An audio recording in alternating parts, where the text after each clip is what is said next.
Hello, welcome to our Toronto, and I'm your host, Tony.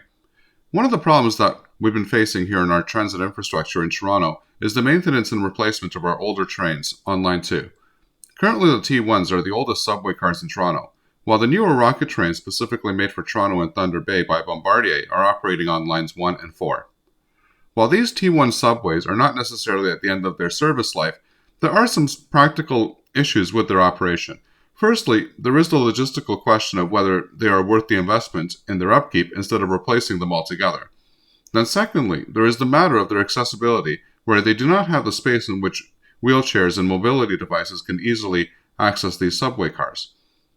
Then thirdly, there is the matter of these operating as segregated and independent subway cars, as such crowds of passengers cannot better distribute themselves across the subway trains as they can in the newer rocket trains. It was announced a few years ago that the TTC has in fact decided that it would make more sense to replace these entirely to the new rocket trains. After waiting more than a year, the City of Toronto has finally received confirmation from both the provincial and federal governments that they will help shoulder the massive cost of replacing this fleet of subway trains.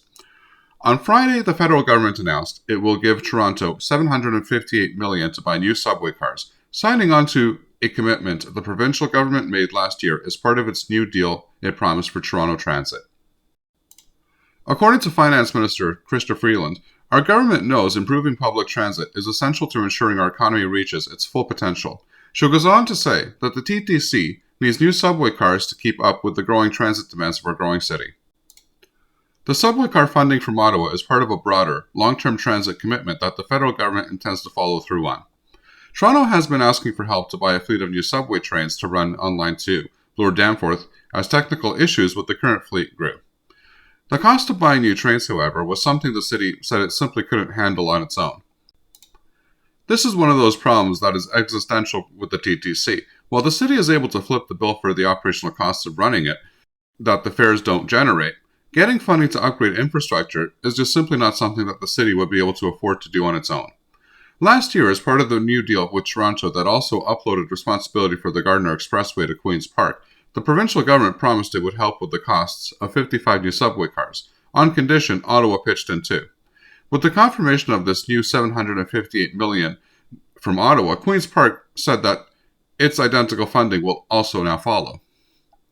Transportation Minister Prabmi Sarkaria said, "It's nearly 12 months to the day that the Government of Ontario reached a historic deal with the City of Toronto to help ensure the city's long-term financial stability."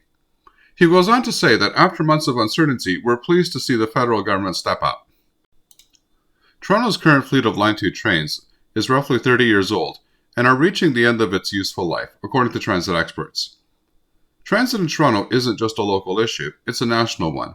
As Canada's largest city, Toronto is a hub of economic activity. Efficient and reliable transit supports the flow of workers, goods, and services, contributing to the broader Canadian economy. Federal investment in transit infrastructure is an investment in national productivity.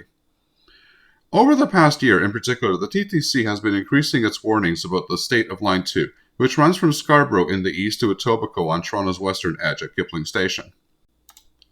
Toronto Mayor Olivia Chow has been beating the drum to get a deal signed to secure funding since her election in 2023. According to Olivia Chow, "I am very concerned about the lifespan of the Bloor subway cars. It is getting very old and it takes a while for us to get new ones and for new ones to get constructed." Chow said the city had to cancel plans to order new trains when no other levels of government came to the table with a secure funding plan. The TTC has suggested it takes between 3 to 4 years to receive new subway cars, with a portion of the current fleet set to reach the end of its design by 2026. So this is very good news for transit in Toronto. Several of you have pointed out before that these subway cars are not old, and that subway cars that are much older continue to operate in other cities, such as London and England.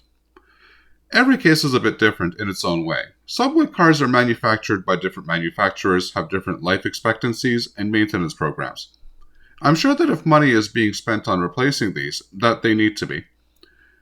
It's not that often that the TTC wheel carts away equipment that could still be used to a different city because we didn't do a good job at maintaining them. In any event, at least Line 2 will be retrofitted with new trains and not replaced by shuttle buses.